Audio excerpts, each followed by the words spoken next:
Hi there, my name is Angus Ward, and I'd like to give you a brief introduction to our final year 20 credit module, The Digital Past. The subject matter of the module is, on the face of it, about medieval manuscripts. You can see one in the wallpaper behind. And it is true that one thing that we are going to do is to learn how to read that manuscript text. And in particular, we're going to look at how one was composed. But we're going to not do this in a traditional way. Rather, we're going to use a range of digital tools, but also to reflect on digital ways of thinking and to think about the relationship between the world in which we live and the world in which manuscripts might have been composed.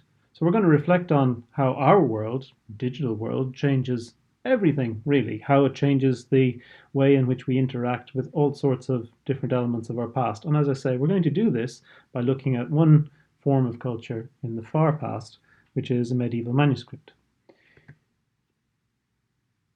This module is based around research which we've carried out here at the University of Birmingham. We're going to be using a range of digital tools, which again were developed right here at the University of Birmingham. One we're going to use right from the off is the digital transcription tool, Transcribe Historia, which you can see before you, and feel free to enter that and register and take a look at all the resources there to see if it's something that might interest you. We'll use this tool, first of all, to understand how medieval manuscripts work, to look at the different ways in which they were composed. And for example, there's a host of video materials available to These you. manuscripts of the Historia de España, and we know that it is a copy of the royal manuscript known as E1, which was written in the scriptorium of Alfonso el Sabio, the Learned, in the These videos talk you through the composition of manuscripts, but also the way in which we look at them in the digital world.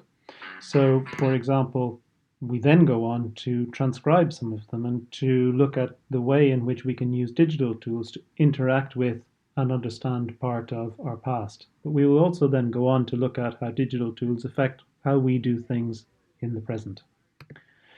The assessment is three different pieces, short pieces. One is a traditional essay for those who um, find that the most useful way of approaching things. There will also be a commented digital transcription when we will use those digital tools I mentioned to you and put into action some of the skills that you've learned in the course, which may help you in your future digital interactions and understanding the way the world works.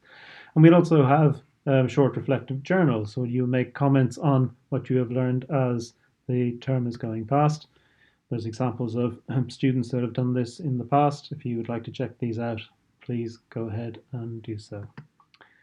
So I'll leave you with some links. Feel free to contact me. Feel free to have a look around, and if you need any further information, well, my email address was on the first page. Thank you very much.